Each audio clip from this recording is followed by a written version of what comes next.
Hello बच्चों, आज class 10th का जो ट्रिगोनोमेट्रिक चैप्टर है उसे हम लोग स्टार्ट करेंगे। बहुत ज़्यादा इम्पोर्टेंट चैप्टर है, एग्ज़ाम के दृष्टिकोण से मोस्ट इम्पॉर्टेंट चैप्टर है ना।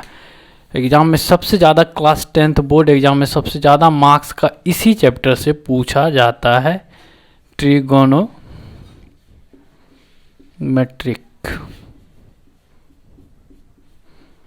इस चैप्टर का मोस्ट इम्पॉर्टेंट रोल्स होता है हमारे एग्जाम्स में, मैथ्स के एग्ज़ाम में। सीबीएसई वाले बिहार बोर्ड वाले दोनों देखें, क्योंकि मैथ्स में थोड़ा बहुत लैंग्वेज का डिफरेंस होता है, ज़्यादा कुछ डिफरेंस है नहीं। एनसीईआरटी मेन फोकस करना है, लेकिन मैं आपको यहाँ पे आरएस अग्रवाल पढ़ाऊँगा, उसका एक एक प्रॉब्लम करवाऊँगा। इस वीडियो में मैं आपको कॉन्सेप्ट बताने वाला हूँ। इस वीडियो को आप पूरा देख लीजिएगा तो आपको ट्रिगोनोमेट्रिक से रिगार्डिंग बहुत सारे नए चीज़ सीखने को मिलेगा, बहुत सारा नया कॉन्सेप्ट सीखने को मिलेगा। अब देखिए इस चीज़ को, ट्रिगोनोमेट्रिक में सबसे पहले हम लोग जो पढ़ेंगे वो रेशियो पढ़ेंगे, मतलब रेशियो का कॉन्सेप्ट पढ़ेंगे, है ना। किसका रेशियो का कॉन्सेप्ट पढ़ेंगे? तो साइड, है ना। किस चीज़ का साइड? तो राइट एंगल ट्रायंगल की साइड का रेशियो पढ़ेंगे, है ना। Right angle triangle, right angle triangle के साइड का रेशियो पढ़ेंगे। क्लियर है? ट्रिगोनोमेट्रिक में सबसे पहले हम लोग रेशियो पढ़ेंगे। किसका? तो साइड का। किसका साइड? तो राइट एंगल ट्रायंगल का।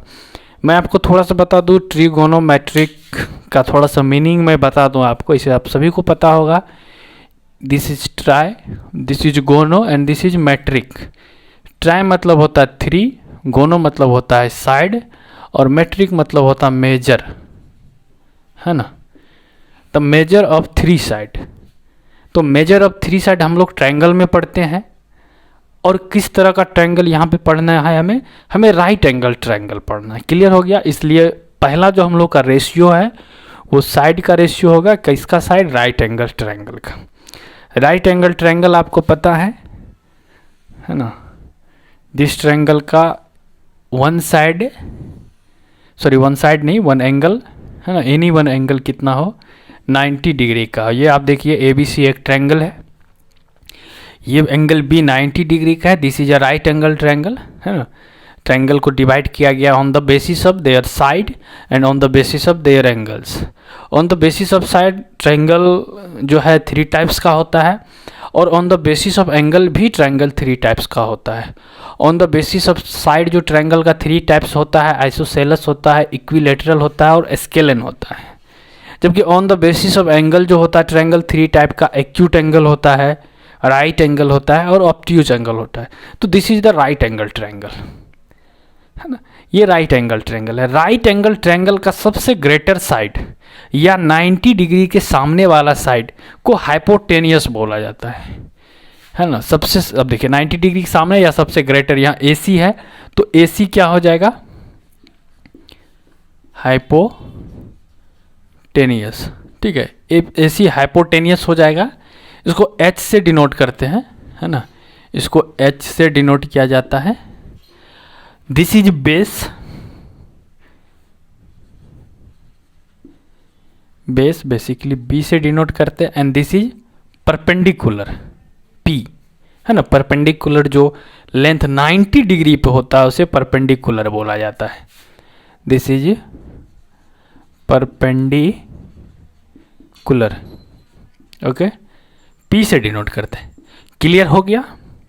राइट एंगल ट्रायंगल में 3 साइड्स होते हैं, और राइट एंगल ट्रायंगल में उन 3 साइड्स का नाम परपेंडिकुलर होता है, बेस होता है और हाइपोटेनियस होता है। हाइपोटेनियस पहचानने का बड़ा आसान तरीका है। जो लॉन्ग साइड होगी, लॉन्गेस्ट साइड होगी, वही हाइपोटेनियस होगा राइट एंगल ट्रायंगल के अंदर। कोई भी राइट एंगल ट्रायंगल आप कैसा भी लीजिए, जो हाई उसमें लॉन्गेस्ट साइड होगा वही आपका उसमें हाइपोटेनियस होगा। एक बेस हो जाता है, एक परपेंडिकुलर हो जाता है ना। लेकिन बेस और परपेंडिकुलर चेंज हो जाता है एंगल के अकॉर्डिंग, एंगल के अकॉर्डिंग चेंज हो जाता है।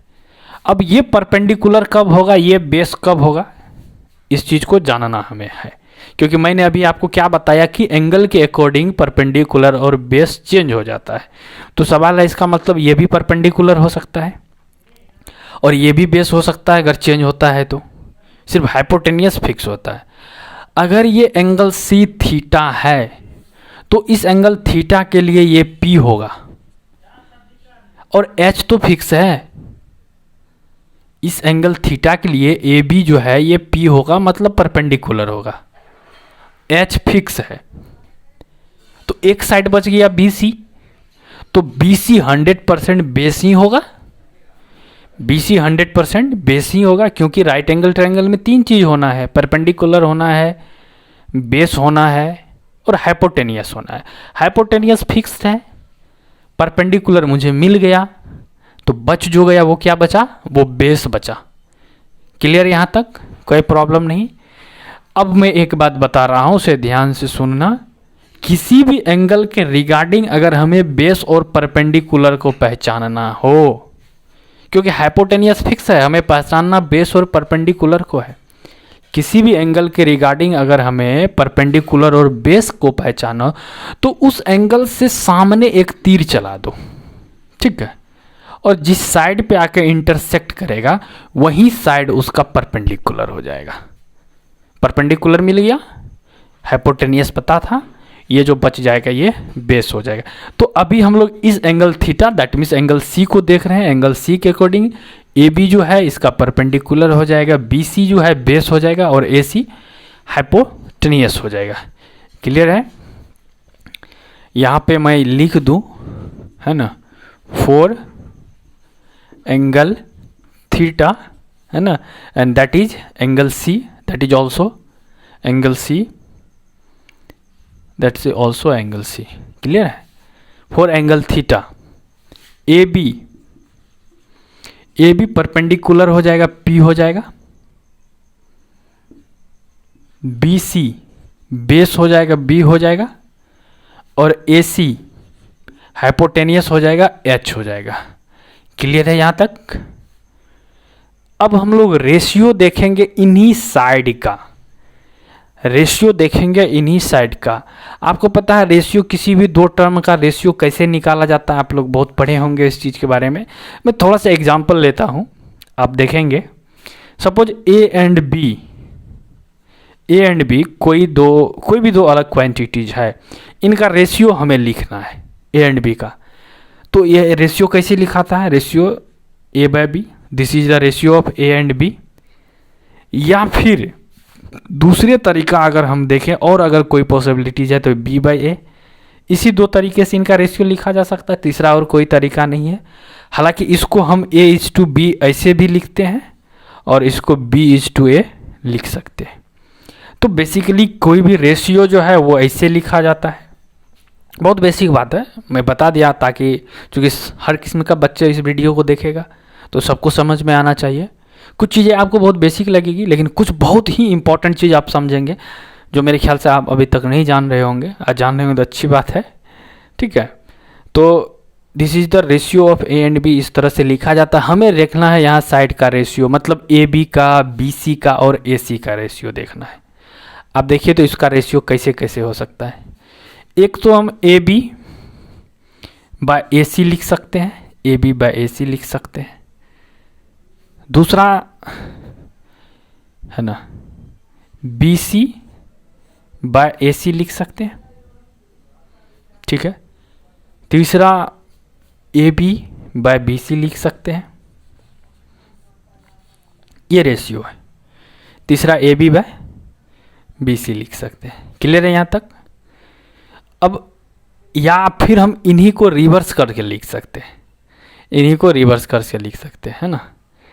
जैसे इसको अगर हम फ्लिप करें तो इसको हम ए सी बाय ए बी लिख सकते हैं। चूँकि 3 साइड है तो 3 तरह से रेशियो पॉसिबल होगा, या उसको फ्लिप कर देंगे उतना रेशियो पॉसिबल होगा। तो एक रेशियो लिखे, दूसरा लिखे, तीसरा लिखे। अब अगर इसका रेशियो हम लोग लिखें तो ए सी बाय इसको बी सी लिख सकते हैं फ्लिप करके, या फिर इसे हम फ्लिप कर सकते हैं B C by A B लिख सकते हैं, ठीक है। B C by A B लिख सकते हैं। तो ये सारे रेशियो, इतना रेशियो इन साइड्स का पॉसिबल है। क्योंकि हम लोग राइट एंगल ट्रायंगल देख रहे हैं, तो अब देखते हैं राइट एंगल ट्रायंगल में ये रेशियो एक्चुअली होता क्या है। है ना। राइट एंगल ट्रायंगल में ये रेशियो एक्चुअली होता क्या है, इस चीज़ को हम लोग थोड़ा देख लेते हैं क्या क्या है वहाँ पे। ए बी बाय ए सी है पहला। ए बी देखिए एंगल थीटा के लिए, एंगल थीटा का बात कर रहे हैं ना, ए बी एंगल थीटा के लिए क्या है, पी है, परपेंडिकुलर। ये देखिए ए बी एंगल थीटा के लिए पी है, तो क्या मैं ए बी की जगह पे पी लिख सकता हूँ, बिल्कुल। ए सी देखिए यहाँ पे हाइपोटेनियस है, एच लिख सकता हूँ, तो इसको हम पी बाय एच भी लिख सकते हैं, है ना। इसी तरह से बी सी देखिए एंगल थीटा के लिए, ये आपका बी सी है एंगल थीटा के लिए, ये बेस है, तो क्या आप बी सी के जगह पे बेस बी लिख सकते हैं। और ए सी आपका हाइपोटेनियस है, अभी देखे थे हम लोग, तो ये आपका बी बाय एच हो जाएगा, है ना। उसके बाद ए बी बाय ए सी है एंगल थीटा के लिए, ए बी देखिए परपेंडिकुलर है और बी सी है ना, A B by B C है, बी सी वहाँ पे बेस है, तो आप ए बी के जगह पे परपेंडिकुलर पी लिखेंगे और बी सी की जगह पर बेस जो है बी लिखेंगे। क्लियर हो गया, है ना। अब हम इसी को फिलिप किया तो यहाँ ए सी बाय ए बी हुआ, तो ए सी बाय ए बी हुआ तो इसको एच बाय पी लिख सकते हैं। ए सी बाय बी सी हुआ तो इसको एच बाय बी लिख सकते हैं, और B C by A B हुआ तो इसको बी बाय पी लिख सकते हैं। क्लियर है। राइट एंगल ट्रायंगल में ये रेशियो या ट्रायंगल में ये रेशियो एक ही बात है थीटा के लिए। अब इन्हीं सब रेशियो को एक प्रॉपर नाम दे दिया गया है, जिस टर्म का यूज हम लोग इस चैप्टर में करेंगे। अब P बाय एच का जो रेशियो होगा इसको बोल दिया गया है साइन थीटा, है ना। हालांकि मैं आपको एक चीज़ नहीं पढ़ाऊंगा, शॉर्ट नेम नहीं पढ़ाऊंगा, जैसे साइन को साइन का पूरा नेम सीन है ना, जो साइन होता है ये इस तरह से लिखा जाता है, कॉस का कोसिकेंड होता है, तो ये सब यूज होने वाला चीज़ नहीं है। अब कॉन्सेप्ट समझिए, ठीक है। P बाय एच को साइन थीटा बोल दिया इस एंगल के लिए, है ना, सारे चीज़ पढ़ रहे हैं। अगर साइन थीटा बोले तो एंगल जो होगा उस एंगल को देखते हुए P और H का रेशियो लिख देंगे, ठीक है। इसको कॉस थीटा बोला गया, है ना। इसको B बाय एच के रेशियो को कॉस थीटा बोला गया।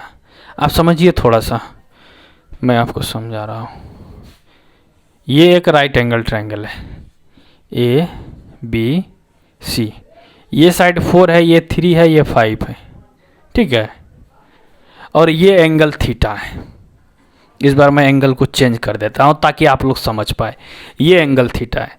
अब इसके लिए हमें बोला साइन थीटा का वैल्यू लिखने के लिए, बोला कि ट्रायंगल, इस ट्रायंगल ए बी सी में आप साइन थीटा निकालिए। तो मुझे पता है sine theta equal formula P by H होता है।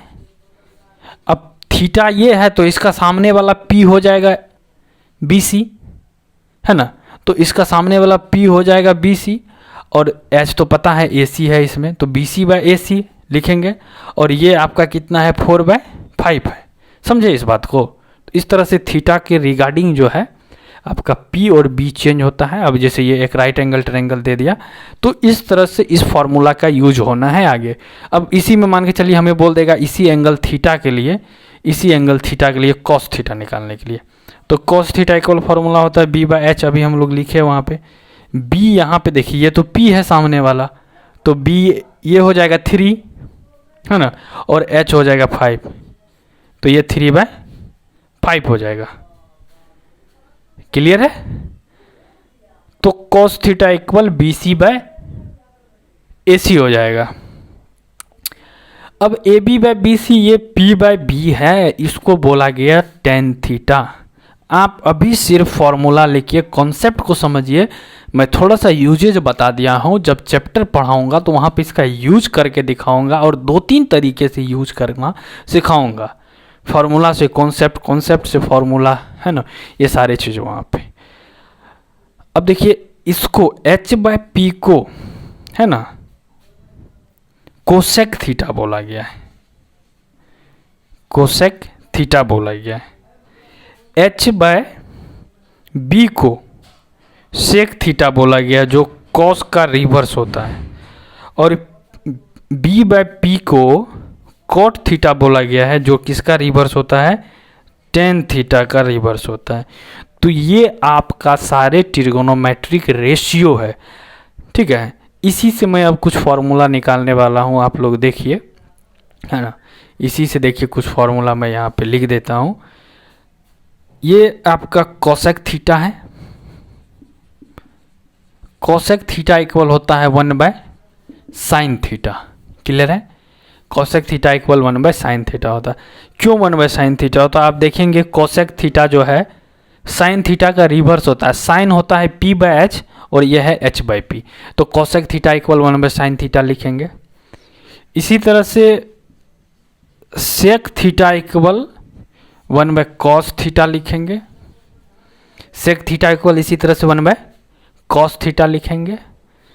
सेक थीटा देखिए आपका h बाय बी है, जबकि कॉस b बाय एच होता है, तो कॉस का अपोजिट होता है, रिवर्स होता है सेक, तो sec theta equal 1 by cos theta लिखेंगे। उसके बाद cot theta equal 1 by tan theta लिखेंगे। ये भी जो है कॉट जो है टेन का रिवर्स होता है। देखिए सॉरी, यहाँ पे मैं टेन लिख दिया, यहाँ कॉट होगा, इसे आप सुधार लें, ठीक है। ये कॉट थीटा होता है ना, b बाय पी, और यहाँ पे p बाय बी था, तो इसका रिवर्स होता है, क्लियर है। तो ये आपका ट्रिगोनोमेट्रिक रेशियो से रिलेटेड सारा कॉन्सेप्ट था। आर.एस. अग्रवाल का चैप्टर फर्स्ट इन्हीं कॉन्सेप्ट पे बनता है। थोड़ा सा क्वेश्चन में वहाँ चेंजिंग रहता है, वो आपको समझना पड़ेगा। क्वेश्चन से, कॉन्सेप्ट से कुछ चीज़ें आपको सीखनी पड़ेगी वहाँ नया, लेकिन बेसिक बातें यहीं रहने वाला है उस चैप्टर में। तो ये आपका ट्रिगोनोमेट्रिक रेशियो का कॉन्सेप्ट है। आगे जो हम लोग का आएगा, है ना, वो ट्रिगोनोमेट्रिक में अलग अलग एंगल्स का जो वैल्यू है वो हम लोग निकालने के लिए, प्रूफ करने के लिए सीखेंगे।